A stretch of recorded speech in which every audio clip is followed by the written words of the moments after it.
Imagine just for a second the sheer volume inside your own head. It's pretty staggering when you think about it. We walk around carrying these, arguably the busiest places in the known universe right behind our eyes. Right. Researchers estimate something like, 70,000 separate thoughts. 70,000 thoughts, yeah, between waking up and finally hitting the pillow. And the real kicker isn't just the number. It's that we hardly ever do them justice, We're constantly in this state of processing debt. Is that fair? That's a great way to put it. We just don't have the time or maybe the emotional bandwidth, really, to stop and process what we've actually been through. So we end up kind of bypassing it all. We're too caught up in the practical stuff. Exactly. Getting through the commute, the deadlines, paying bills. All that noise, it stops us from actually sitting down and thinking our own thoughts or feeling our own feelings. And that debt, it adds up because these unprocessed feelings, they don't just, evaporate. They stick around. They protest. Loudly sometimes. Mm-hmm.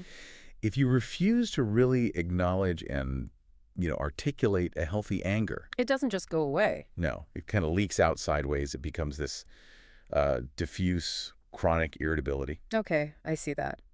And grief. If grief isn't given space, isn't honored, it can sort of melt into this heavy, aimless despair. Wow, that's quite an insight.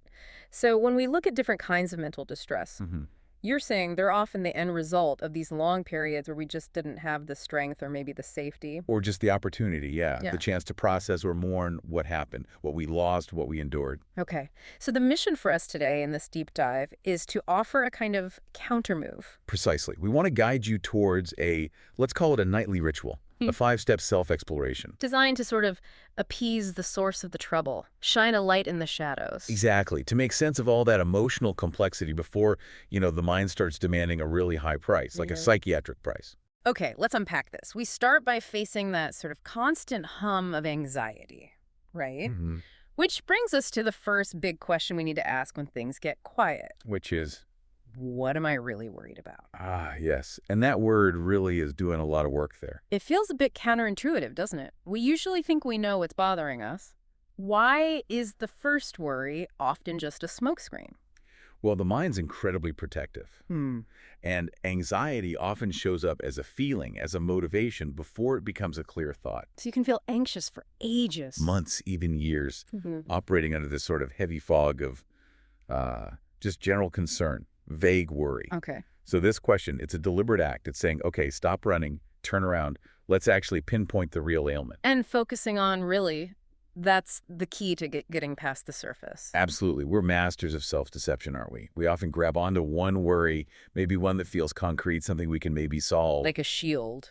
Exactly. A shield against something deeper, maybe more overwhelming, maybe something that feels like it has no solution. Can you give an example? How does that play out? Sure.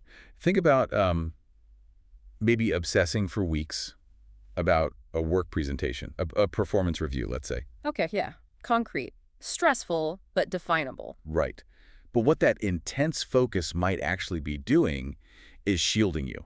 It's using up all your worry bandwidth so you don't have to confront the terrifying, maybe abstract reality of, say, a relationship that's falling apart. Or your health. Or even just, the fear of death. Precisely.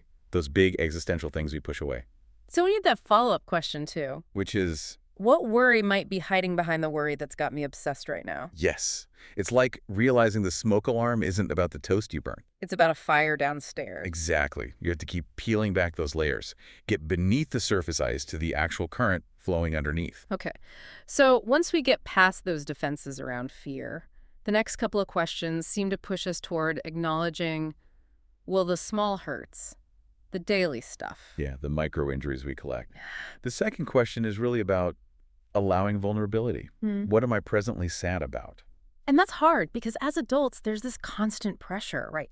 Be strong, be resilient. We go around being much braver than is probably good for us. Just to function. Just to handle the day. Yeah. And to keep that functional exterior going, we're constantly pushing aside the little slights, the hurts, the disappointments. All the minor griefs that just kind of flow past. Yeah.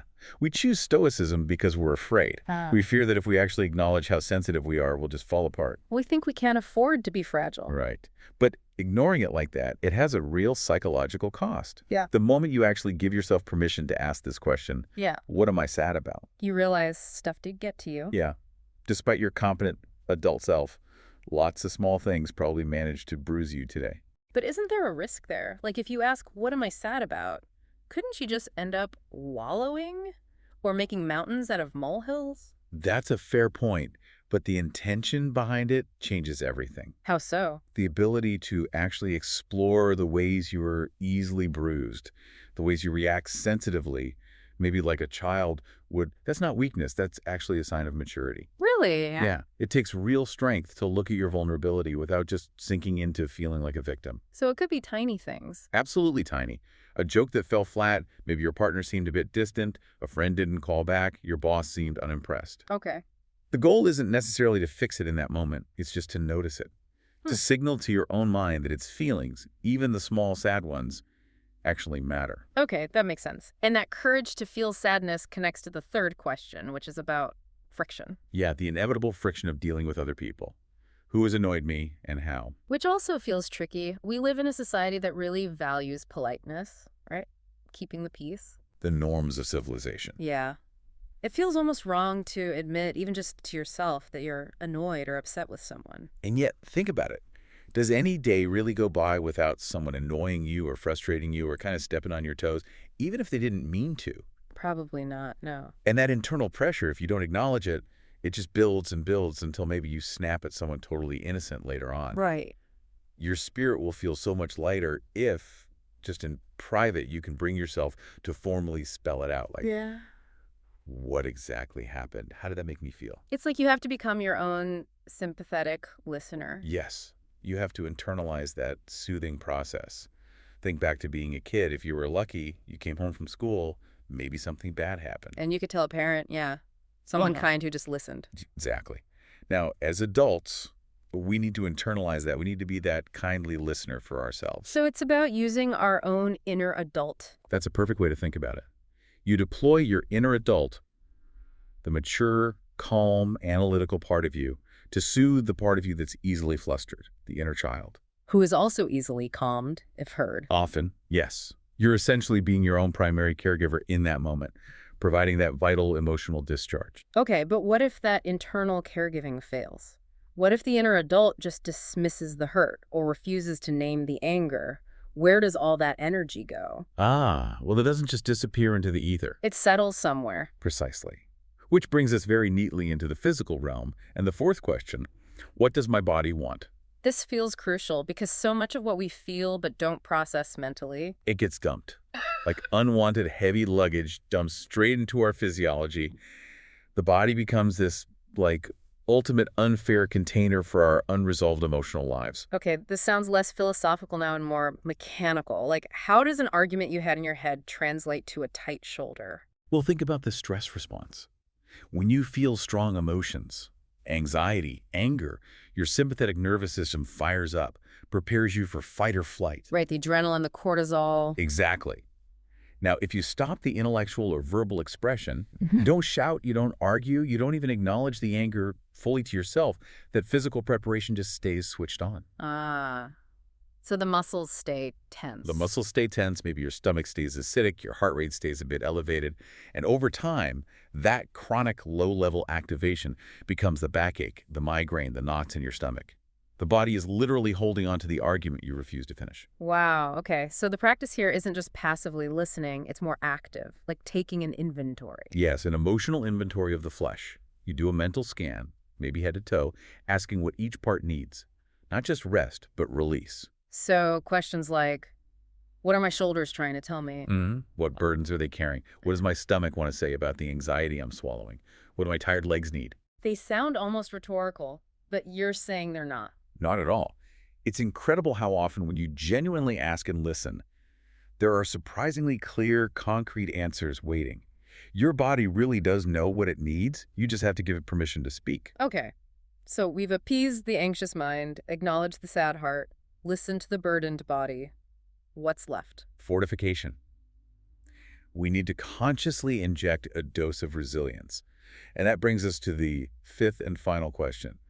What is still lovely despite so much that's difficult? That word still feels important there. It is, because it's easy to assume that if something is genuinely lovely or wonderful, it'll just hit us with full force. We'll automatically notice it. But that's not how it works. The reality of our perception is, well, stranger.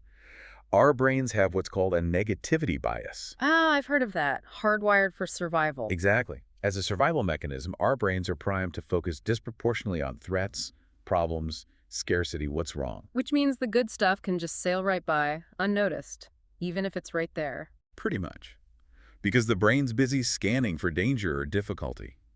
That's why you have to consciously squeeze the joy out, as the question implies. Why squeeze? Why not just enjoy it passively? Because the act of listing the lovely things, of consciously naming them, is an active mental countermove. It forces your brain to register moments of grace or beauty that it might otherwise just let slip past. It's like attentional hygiene. Okay. And we're not talking huge, life-changing events here. No, yeah. Usually the opposite. It needs to be specific, tangible, grounded, little pockets of loveliness. Right. Like the particular way the light hit the kitchen wall this morning. Or the smell of coffee brewing. Maybe seeing a kid holding their parent's hand tightly at a bus stop. Or that really good fig you had at lunchtime. Small, concrete delights. Exactly. By consciously building up this mental inventory of the lovely, we strengthen ourselves against that sort of creeping despair that whispers that life is only struggle. It forces us to see that our lives do contain good things. Often small, often quiet things. And sometimes we have to almost clumsily make a list just to prove to ourselves that resilience and beauty actually exist alongside the difficulties. Okay. So if we pull all 5 of these questions, these steps, together, what's the big picture? What does this nightly devotion really achieve? Well, centuries ago, the answer attributed to Socrates, when asked about our highest purpose as humans, was deceptively simple. Know thyself. Know thyself. This 5-question ritual, it's like a modern, daily practice dedicated to that ancient essential goal. The aim isn't instant happiness, then. Perfect peace overnight. Not at all. The aspiration is more about constantly trying to make sense of ourselves, to shrink the scale of the darkness within by actually interpreting those scattered thoughts and unacknowledged feelings. It's about taking responsibility for your own inner world. Beautifully put, yes. Managing your own inner landscape. And the ultimate goal, the transformation we're aiming for, is that by doing this, by honoring the internal chaos in this structured way, we stand a much better chance of becoming, well, slightly less frantic. and maybe a bit more joyful. More joyful, perhaps more creative, and definitely more calm, more present creatures in our own lives. Okay, so a final thought for everyone listening, as they maybe prepare for their own reflection tonight. Consider this. Which one of these 5 vital areas, fear, sadness, annoyance, the body, or the lovely, which one have you perhaps neglected the most in your life recently? And then ask yourself, Yeah. what immediate, tangible protest is that specific neglect causing right now in your day-to-day life? Is it that irritability, that vague anxiety, that recurring physical pain? That's the signal. That's your clue.